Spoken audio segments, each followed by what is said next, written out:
Who in here has a cell phone? Raise your hand. You own a cell phone. Don't have it with you, just own it. Okay? Now put your hand down if you didn't bring it with you. I saw hands go up. What is that? That doesn't make any sense. Okay, put your hands down. Now, raise your hand if you have internet access at your house. Okay, majority of you. All right, raise your hand if you have a Facebook account and are willing to admit it. I even have one. I never use it. Does anyone have a smartphone? A couple of you? Okay. What about an email address? Who has an email address? Okay, good. Does anybody still have a MySpace page? You still got one? What's MySpace? It was Facebook. It was last year's Facebook. I don't know. Does anybody own an iPad? A couple of you. Okay, all right. I wasn't sure we'd get any of those. Oh, you haven't? Well, I'll help you with that. That's right, yeah. That's right. I said, let me take a look at that and see if I can't get it to work. Sorry, you have to buy another one. I read an article on the AP Wire by Barbara Ortute. I don't know where she's from. I didn't see a picture, but it's an interesting last name. And the article was titled, Disconnected in a Too Connected World. So I read it because that fascinates me, because I am a very connected person. I really like the fact that I have a smartphone and that it is always connected to the internet and my email and my text messages. And Kara does Facebook. I don't. But if I had Facebook, then I could be connected with that. And, it does all kinds of stuff for me.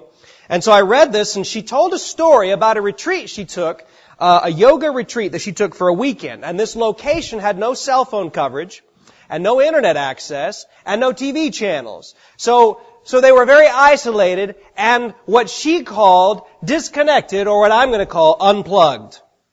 And she began to ask herself some very interesting questions. She said, why do I still instinctively reach for my iPhone when I know it can't do anything for me here? Why do I need to check my Facebook every 15 minutes to see who's said anything? And the most important question, why do I feel empty without being connected to the world outside of me? Do you guys remember what it was like when you went on vacation and you were disconnected by default? You remember that? When you told people when you'd be back, because there was no way they could contact you, because you didn't have a cell phone, because only drug dealers and stockbrokers had cell phones, and where you were going they had payphones, but it cost $8 to call on a payphone, and it just wasn't worth contacting somebody via that. And where you were going didn't even have a phone, so no one could call. You guys remember those days? Even I remember those days, okay? And I'm not that old. So it hasn't been long since we have shifted to an extremely connected world. And when we have to unplug from that connection, it affects us in unusual ways. And when I say us, believe me, I'm talking about myself. Because when we go up to the cabin, I go through about 6-8 hours worth of withdrawal. It doesn't take much longer than that. But there's no cell. They did finally get a phone up there because Kara's folks didn't feel safe without, in case somebody fell or something like that. But no cell phone, no television, no radio. You're square in the middle of a couple of peaks and there's nothing, no connection. And one of the things that occurs when we are connected is when we're disconnected, is we feel this urge to get reconnected. And Barbara Ortute, or however you pronounce her last name, asked the question, why is that? Why do we feel so strongly that we need to be connected? Because now that we can be connected, trust me, this thing is a blessing and a curse in one, because you can reach me anytime, and you can reach me anytime, unless I shut it off. In fact, I remember I was trying to get a hold of Adam Reichert one time, and I rang his cell phone and he didn't answer, and I rang his house phone and he didn't answer, and he called me back about a half hour later, and I said, where were you? He said, I was in my car. I said, why didn't you answer your cell phone? He said, I shut it off. I said, why did you shut it off? What's the point of having a cell phone if you're not going to leave it on? And he said something I'll never forget. I didn't want to talk to anyone. Like that's a legitimate answer for turning off your cell phone. Why do we feel we must be plugged in? Well, I have a suggestion. And this is something that Barbara suggested as well, and I agree with her, that at least part of it is because when I'm not plugged in to everybody else, I'm forced to look at the only thing left, me. As long as I can check my Facebook and see what cute comments or what cute pictures people have taken of their dog or whatever, as long as I can get emails of all kinds of stuff, even if it's spam, as long as I can get phone calls from people on a regular basis, I don't have to look at me. I don't have to think about me. I don't have to evaluate me and decide that I need adjusting. You guys see what I'm saying? Do you agree with me at all? Some of the older folk are going, that's exactly what's wrong with this generation. That's right. And it probably is. But that's not what we're talking about today, so you guys aren't off the hook. We're actually talking about this as a metaphor. Because not everyone is so connected. I wanted to use it as an illustration. For those of you who don't understand, maybe you'll understand after I explain, but just like being connected to the social world and being connected to the world of me, we live in two separate worlds. We live in a physical world and we live in a spiritual world. And sometimes, not sometimes, most of the time, we're plugged into the physical world. And we're not plugged into the spiritual world. And what I want to talk to you today about is disconnecting from the physical world. Now, we're constantly plugged into the physical world. Our five senses, well, let me just say it this way. Our brain has to have filters to filter information so it doesn't completely destroy our brains, because our five senses are sending information to our brains all the time. You're wearing clothes right now. You didn't notice them until I said that.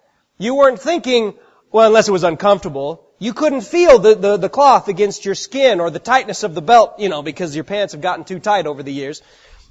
You weren't thinking about it until I said something, because your brain filtered it out. Because you're always touching something. You're always smelling something. You're always seeing something. Even when your eyes are closed, you're seeing something. You're always hearing things.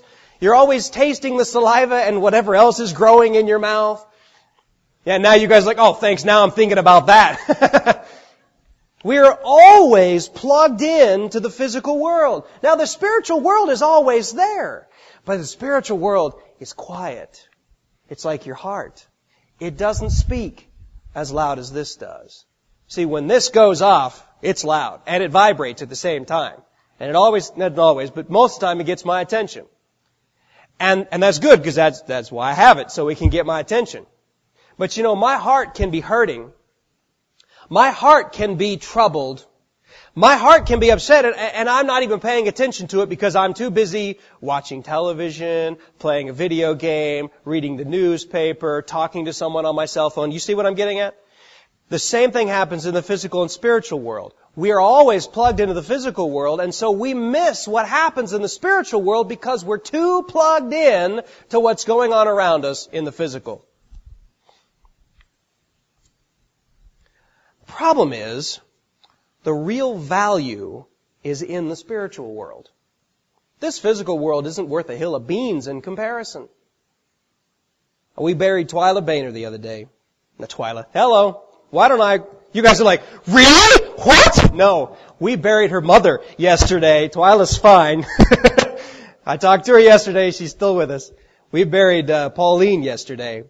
And as I was going through, the last viewing, I was walking through the line, and I walked up to her, and I looked at her, and I do what I always do. I asked, God, do you want me to raise her from the dead? He said, no, she's done her time. It's okay. I was like, yes, dodged another bullet. I got to thinking, she's in such a better place now. She was so tired of sitting in a chair. You can ask Tim. That drove that woman crazy. She hated just sitting around. She worked for, 40-some years in nursing homes and long-term care facilities. To be in one was a horrible experience for her. And when she was set free from that, she got to see just how valuable the spiritual world is compared to the physical world. Now, we haven't seen the spiritual world unabated yet. We haven't seen it with unveiled eyes. And most of us won't until we die. And so we can't know for sure that the spiritual world is of more value, but you can take the Bible's word for it. It's of more value. Paul went through some horrible things, and yet he still said, I count all these things as light afflictions.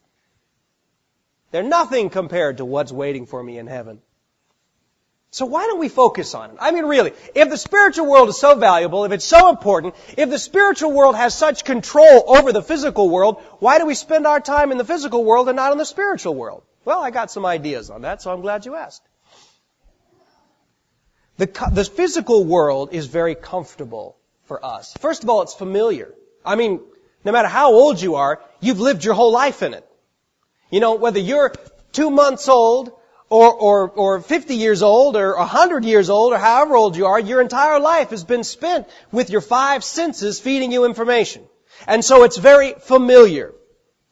It's also fairly predictable. Yes, you can't always predict what's going on, but I'll bet you this pin will hit the ground if I let go.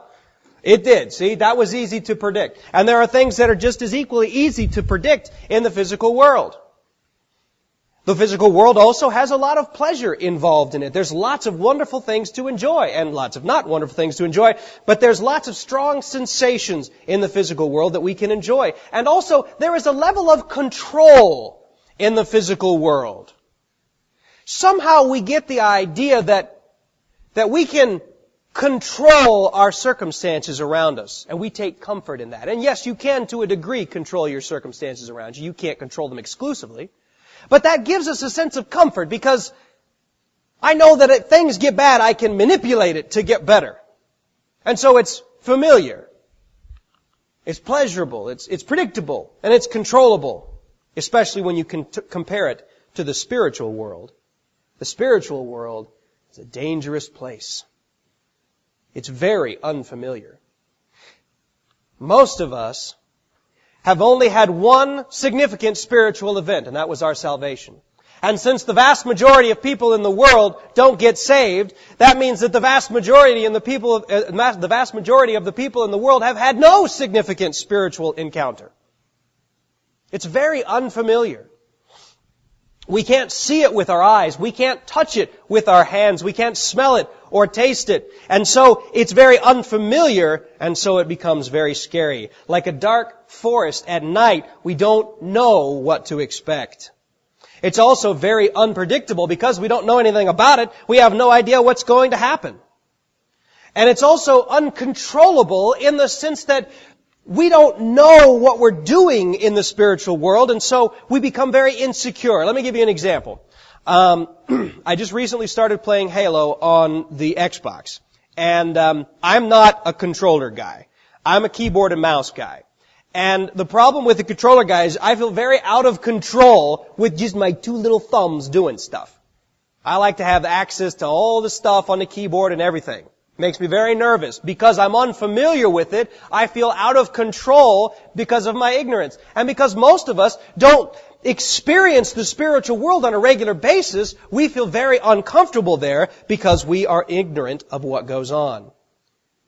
And lastly, and probably most importantly, the spiritual world is very uncomfortable.